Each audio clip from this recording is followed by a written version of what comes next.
আসসালামু আলাইকুম। কেমন আছেন সবাই? ভালো আছেন আশা করি। আজ বলছি দুটো কথা, রোগ নিয়ে চিন্তা।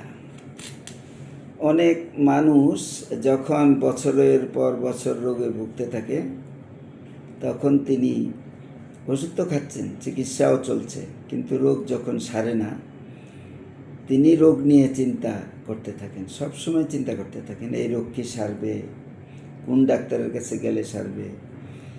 আজকে এই ডাক্তার কাজ করলো না ওষুধে, আবার আরেক ডাক্তার, সেখানেও বিভিন্ন রকম পরীক্ষা নিরীক্ষা করে ওষুধ দেওয়া হলো কিন্তু কাজ করছে না, তখন আরেক ডাক্তার, এভাবে ডাক্তার পরিবর্তন করতে থাকেন।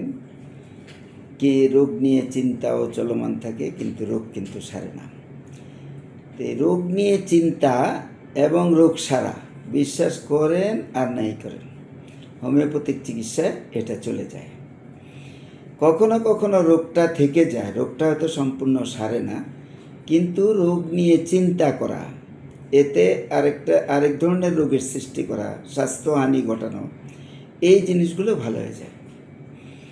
তো সবার প্রতি অনুরোধ থাকবে, অন্যান্য প্যাথির চিকিৎসা নিচ্ছেন অবশ্যই নেবেন, পাশাপাশি আপনার মানসিক স্বাস্থ্য, মানসিক চিন্তা, দুশ্চিন্তা, রোগ নিয়ে চিন্তা, সারাক্ষণ রোগ নিয়ে যদি চিন্তা করতে থাকেন একজন মানুষ, তার দৈনন্দিন কর্মকাণ্ড বিঘ্নিত হতে পারে, তিনি বিছানায় শায়িত হয়ে যেতে পারেন, তিনি কর্মবিমুখ হয়ে যেতে পারেন, তিনি মনে করতে পারেন তার মতো অসুস্থ মানুষ এই পৃথিবীতে নেই।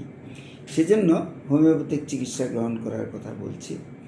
অন্যপ্যাথিক চিকিৎসা অবশ্যই নেবেন, হোমিওপ্যাথিকে তুচ্ছ না করে এখান থেকে কিছু নেওয়ার চেষ্টা করবেন, পাবেন, ইনশাল্লাহ পাবেন। আমি পেয়েছি, সেই জন্য এত কথা আমি বলি, হোমিওপ্যাথি নিয়ে এত কথা বলি।